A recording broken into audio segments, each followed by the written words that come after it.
కోరికలు కోరుదాం. కోరుదాం, ఇది కూడా నరకంకు పాలు చేస్తుంది. కోపం మాట మాటకు తిరికతనంగా రాలా, మాట మాటకు కోపాల పాలు కావాలా. కోపము ఉన్నోడు మంది అని మనసు తీరం ఉండదు. ఉంటుందా? కోపగంటోడు 12 గంటలు అనుకోవాలని గుంట ఏమని అన్నీ కోపం పాలవుతుంది. అనకుండా అది నాకే అన్నాడు అంటాడు. అందుకే సందేహాలు వస్తాయి. అందుకు కోపగంటోడు కూడా భక్తికి ఆడు అధికారి కాడు. ఇట్లనే ఒక ఊళ్ళోనట 4 మిత్రులు అటు కాశీకి వెళ్ళినట. ఇక అప్పటి ఆ కాలం ఇప్పుడు కూడా అంతే నడుస్తే. ఆ కాలము కాశీకి పోతే ఏదన్నా వ్యసనం ఆడ ఇడిచి రావాలా. ఇప్పుడు కూడా పోతున్నారు కదా. ఇప్పుడు కూడా ఆ దేవుని కాడ మొక్కుతలు, దేవా నేను ఈడికెళ్ళి మాంసం తినను, కళ్ళు తాగను, బూడి పట్టను, ఏమో నేను కూడా బీడి ఇచ్చబెట్టి కాశీలా మర పట్టుకున్నా.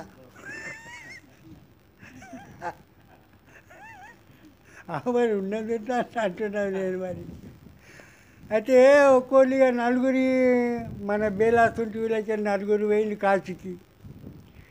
అయితే ఆడ పోయిళ్ళు మొక్కిళ్ళు దేవుని ముందట.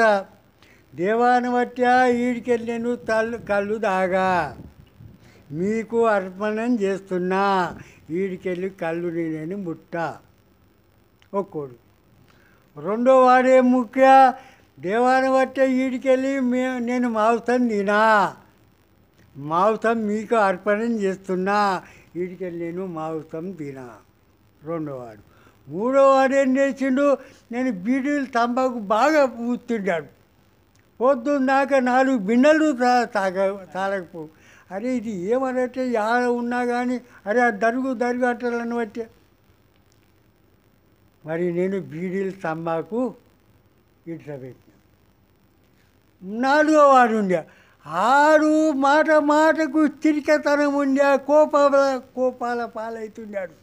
ఆని కోపం ఆనికే మంచిగా అనిపించకపోవు, కానీ అది స్వభావం అయిపోయింది అట్లా.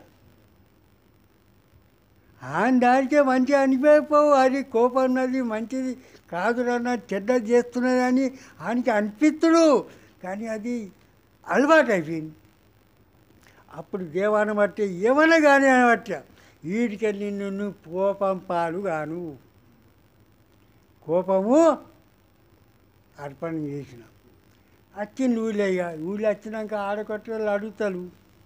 ఒకరిని అడిగి నువ్వు ఏం అర్పణ చేసినావురా? లేనబట్ట నేను కళ్ళు అర్పణ చేసిన. నువ్వేం అర్పణ చేసినావురా? లే మాంసం అర్పణ చేసిన. నువ్వేం అర్పణ చేసినావురా? బీడీలు తంబాకు. నువ్వేం అర్పణ చేసినా? కోపం అర్పణ చేసిన. కోపము దేవునికి ఇచ్చేసిన. వీడికెళ్ళని కోపం పాలుగాను. మరి అడిగితే ఏం అర్పణ చేసినోరా?